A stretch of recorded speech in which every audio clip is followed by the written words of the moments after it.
In the blue corner, weighing in at... Wait, how heavy am I? I don't know, you can guess in the comments if you want. That's a weird thing to do. I'm a little bit heavier than I want to be, let's say that. It's Pete, the Carrot Man Clark, and his opponent in the red corner, weighing in at 0 pounds. Solvers have no corporeal existence, they don't have any weight. It's Pile Solver! And today's battle, today's feud, is going to be blind versus blind, turn c-betting, one of the toughest spots in the game, out of position dilemma, 3 different sizes to choose between, what a nightmare, cannot promise I'm going to get 47 or whatever I got last time out of 50 in today's video, but let's see how we do. But before we get going, did you know Grade E is available at Carrot Corner? Yes, you did, you knew the mass data driven course was out, that's cool. But did you also know you can now get 1, 2, 3 and E, that's more than 40 hours of Carrot Poker School footage, and you can save £700 by getting it all together. You can also watch it on site at Carrot Corner. Super stoked about the new website, guys. But let's get to this fight. Let's get to this duel. Me against the trainer. Fight!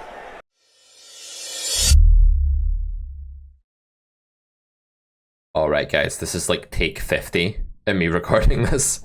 I've had so many mishaps. I keep like pausing and forgetting to unpause and stuff. Like people are at the door, Amazon are here, the cat's jumping on the keyboard, all sorts of shit's going on. I'm really tilted. I'm absolutely on tilt, but let's try and do this. This is a super hard spot, as I've found out in all of the failed attempts at recording this video. Here are the rules of the game once again. I score 1 point for green box. That means I've done the right line at the right frequency. We're using the RNG here to help us mix low numbers being more aggressive, high numbers being more passive. If you don't like that, that's okay. You can do it the other way if you like.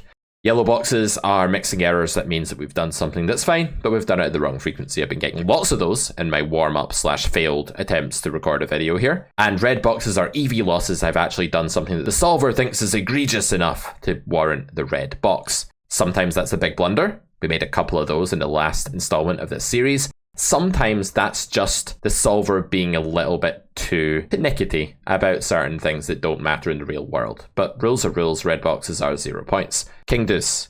I think this is a bit weak to block. I'm going to check, especially on a 57. This is definitely not low enough to block, but it's between block and check for value, but I think it's check. Okay, boom. Off to flyer, there is a bit of block. Let's go quickly here. Overbets will begin at what, like Queen Jack?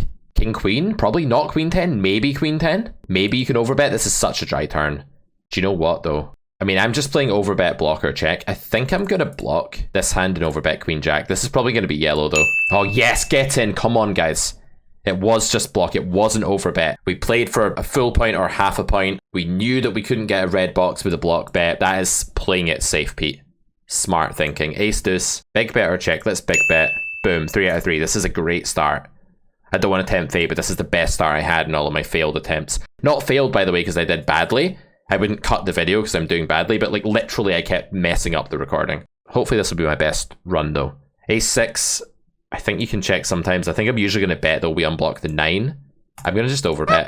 Mixing mistake? Okay, fine. It's mostly checking on that roll. Okay, yes we do block the 6. I don't think it matters that we block the ace as much. That's betting or calling anyway, but the 6 is checking back or calling, so it's good to check when you block it. Have a think about that. Ace queen with the queen of clubs. Definitely good for B75 on a 91 though. I'm pretty sure this will be checking. No, it's betting almost always and it's blocking. Okay, this card is super polarizing to villain's range. This is one of those weird situations where we just play block bets. Okay, fair enough. King 6, I think big bet or check. I think this bet's really often. Let's big bet. Okay, mixing mistake, not a big deal. It's mixing a lot of that in. No big deal there. I don't think we fold out anything better here by blocking. I feel like overbet, maybe we can fold out like some bad jacks, but I think check. Yeah, pure check, nailed it. Good stuff.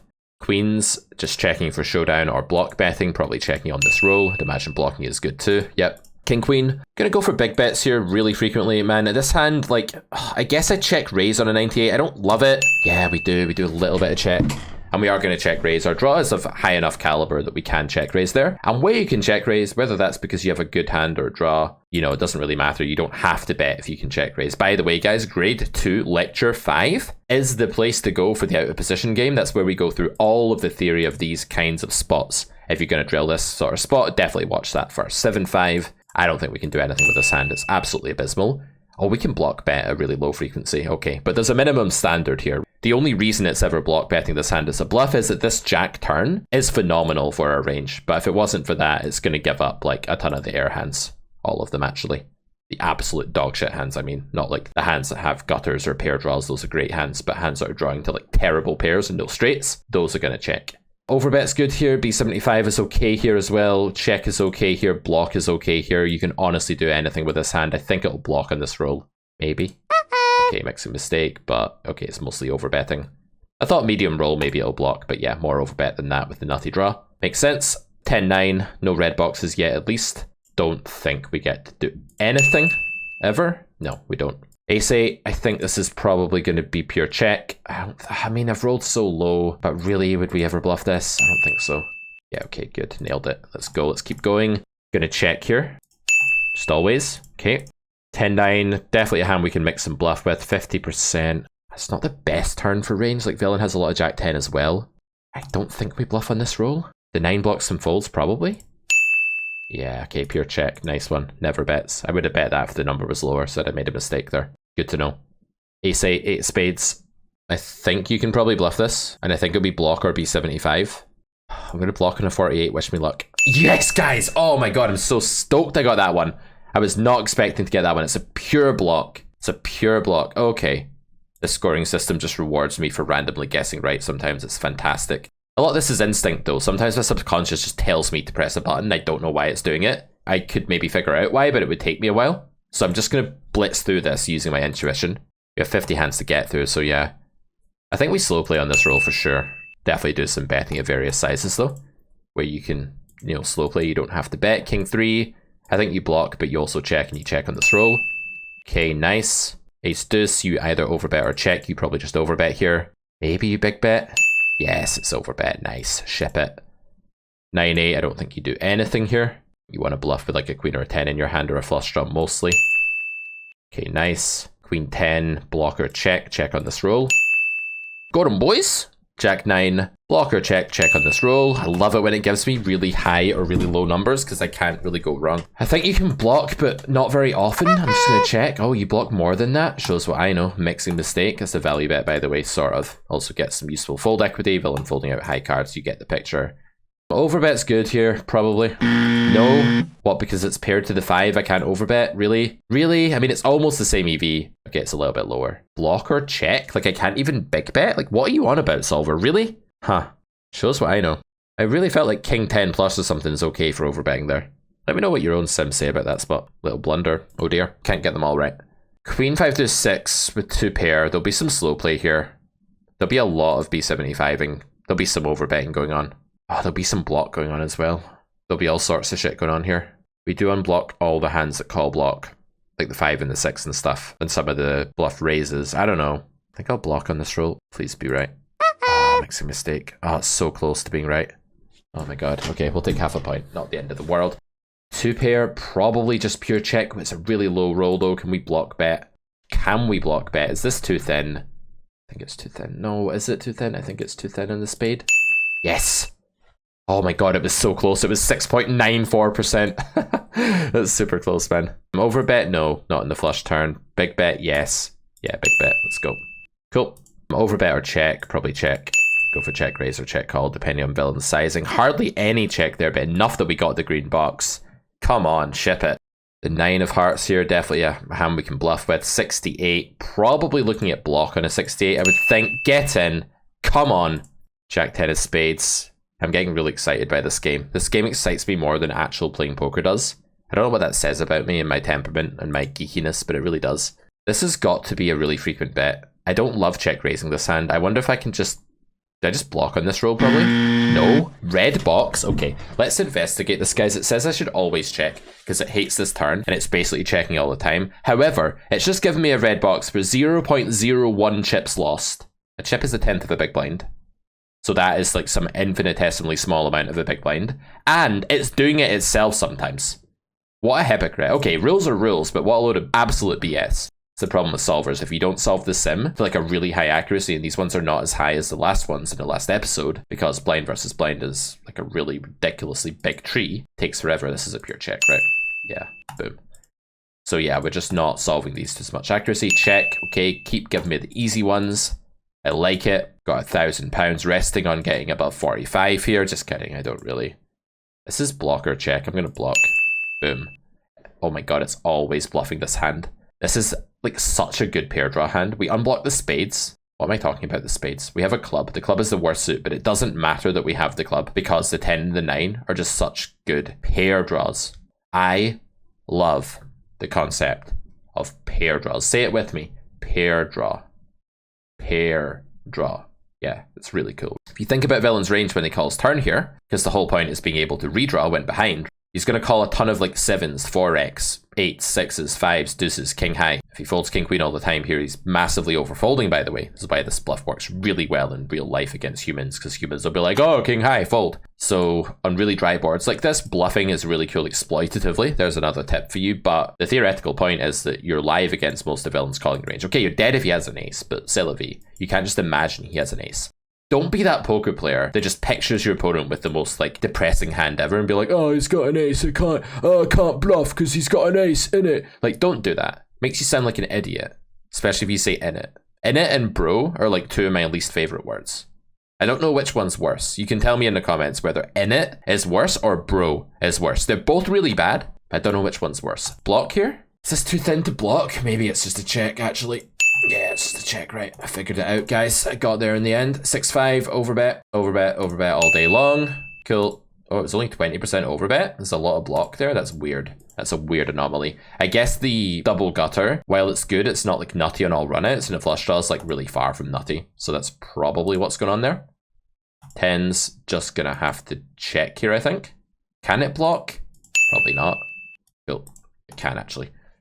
Queens, I think, overbet, check, big bet, gonna check this time, check call, check raise, can never check, really. Pure overbet. Yeah, okay, I guess there are a few hands that fit this bill. It's very rare out of position, there won't be many, and I got a really low number there. It tricked me there. The solver did. Pretty mean of it. Queen jack, definitely good for a big bet, good for a block, good for a check. On this roll, I'm going to check. Not quite. Okay, just block. I was gonna block, but second guess myself. Double gutter flush draw. Overbet? Not quite that much overbet. That's harsh, man. That's super close. Blocking on that roll. So there's going to be like a lot of double sizing going on here. Like a two-size strategy is going to be common in these spots. Okay, so this gutter is definitely able to bet, I think. It's not going to be a pure bet. We can check call it, right? So if we can check call it, it won't be a pure bet. So we'll be checking on a 96. It'll be quite a bit of bet though. Yeah. Done 40 hands, by the way. I just checked. We're getting there, guys. Flying through this. Like, I've rolled an overbet if the hand was a bit better. Like, if this was queen 10 or queen jack, I've definitely rolled the overbet here, but I don't think I can overbet queen 9, so I'm just going to block. Nice. Nice, nice, nice. Queen's full. Okay, so we block a queen. He's going to bet a jack a lot. He's going to bet a bluff a lot. We unblock a 7, which will call but not bet. Our blockers are therefore pretty neutral, actually, so I think we just mix, and I think we big bet when we bet, and on a 40, we probably bet. No, we never bet. Okay, so just gave me a red box. Let's examine this together. How fair is this, guys? We just got a red box for an action that costs no EV. None. That the solver is taking itself. How fair is that? Have we been hard done by here by the solver? I mean, rules are rules. A red box is 0 points. I think we can all agree the solver can actually just piss off. Top two, definitely a spot we could overbet. 4-6 is a straight, 8-6 is a straight. They're not that prevalent though. You could play overbets here. You could also just play big bets here if you wanted. I think this bets more than it checks probably. On double flush draw, there's just gonna be a bit more urgency to value bet and protect. So I think most strategies will play two pairs like a high frequency bet. Do we overbet or do we B75 or do we block though? I think block makes some sense. We'd get raised by worse here. We unblock the hands that call it big bet. We get raised by draws, we get raised by lower EV bluffs and that, and we get called by a 3, a 5, ace high. Deuces, 4s, let's block. Nice, figured it out. Figured it out, it's also good to overbet, of course. But yeah, the block is right on that roll, medium roll. Sometimes when the roll is medium and you're playing this game, you can't go too wrong with block. Not that this is your goal in real life, by the way, guys. In real life, you just want to take a line that's fine, and you want to then add the exploitative layer that, of course, we're not doing today in this GTO training exercise. Ace 8, really, really big hand with the ace of hearts. I mean, this is going to be big bet on a 42 for sure. I am wrong. I've lost 0.01 chips. It's blocking or checking. I think it's crushing everything too hard to want to big bet And it once fell into like bluff raise the king of hearts sometimes and call some pretty frail looking hands, or call like a 10 without a heart. Yeah, okay, fair enough. I'm blocking too many of the hands that call big bet. I think that's what's going on, but the EV loss is nothing. A few blunders today, but when I say blunders, I just mean it's a red box. It's not actually that bad. I don't think I've done anything egregious today. I've not lost a lot of EV like I did last time, which is good. So I think I'm actually okay at this spot. I'm outperforming how I thought I would. Can we block this hand? Is this a pure check? The pair draws are all right. They're not great. The 9 of hearts is a good thing. We block some hearts. I think we can block bet. No. Racking up the blunders now. It is a pure check. A bigger EV loss here. Still basically nothing, but I'm just stretching it a little bit too wide there apparently. I think the deuce turn is actually a bit worse than I thought. Maybe on like a 7 turn we can. Okay, let's try and steady the ship here. No more blunders. 28 in the RNG, indicating aggression. Blocking hands that would check back though, unblocking the betting range for sure. So check's going to be quite prevalent with bottom 2 here. On a 28 though, are we just going to be 75? Or can we check? If I check this, I will not get an EV loss. The worst I'm going to get is a mixing mistake. The worst I'm going to get. And this might be a check, a really high frequency. Oh, it's just not quite that high. It's an overbet on that roll. Not a bad thought process though. I'm okay with that. Ace 7. I think block or check probably. The jack is really good for us though, so maybe big bet as well is okay here. Maybe even overbet's okay here. I think it's going to be a lot of block with this hand. I'm going to block. Yes, boys, get in. And girls too. Let's go. 74% block. Okay, are we nearly done? We're on hand 47. 3 more hands to complete in this drill. 965 with pocket 5s. Okay, so clearly a really good value hand that can be overbet. The question is, do we slow play it on a 48? I don't think so. I don't think that's low enough for us to slow play. I think we just overbet. Okay, it is a slow play. Oh, it's a B75. So there I'm not going to be too harsh on myself because I don't really play big bet and B75. I play either overbet or B75. I don't play both overbet and B75 in any spot here. So I would just overbet that hand. But okay, whatever. Second last one. Open ender. Flush turn. Definitely betting here. Probably big betting here. Don't need a spade to big bet, I don't think. Block's okay too. Nice. And last hand. King Jack, 67. Unblocking an ace, unblocking bluffs. Probably checking here on this roll. No? Okay, a bit less check than I thought. Maybe overdoing the check a little bit with some of these slow plays. But you can check them, that's the important thing. Man, I'm tired. That was hard work, that was intense. And I actually did train like another 35 hands before this when I was messing up the recording. Hope you guys liked it. If you like the way we think about the game here, you know, if you can see that there is theory behind this and you want to learn what that theory is, how am I making all of these decisions? Check out the Carrot Poker School, grades 1 through 3. We'll show you how to solve exercises like this, how to approach a spot by default, have a good base thought process. And grade E, the new exploitative grade, will teach you how to actually apply it. This is what the library now looks like at Carrot Corner. You can watch videos on site without the need for any more cumbersome downloads. I'll see you back here in Carrot Corner Poker Education for another video very soon. And do let me know what you think about this series and smash that like button before you go. I really appreciate it. Bye for now, guys.